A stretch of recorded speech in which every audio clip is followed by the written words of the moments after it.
friends, welcome to my channel Natural Beauty Secrets. Today in this video I am going to show you a DIY foot scrub which will make your feet soft and fair. This remedy is very effective and easy to make. You can see the change just from the first use. So my ingredients are 2 tablespoons of sugar, 1 tablespoon of olive oil, half tablespoon of baking soda and 1 tablespoon of honey. So at first I am going to mix everything well.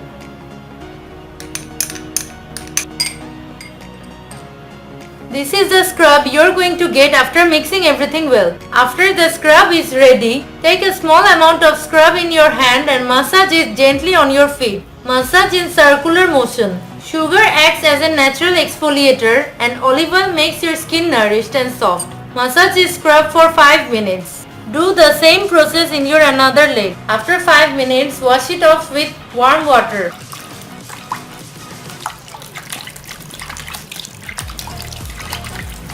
Next, pat dry your feet. Repeat this remedy for 2 to 3 times a week. You don't need any moisturizer as this scrub already makes your skin moisturized. Thanks for watching my video. Please like, comment and share this video. And do not forget to subscribe my channel Natural Beauty Secrets to get more amazing natural beauty tips. Thank you. Bye bye.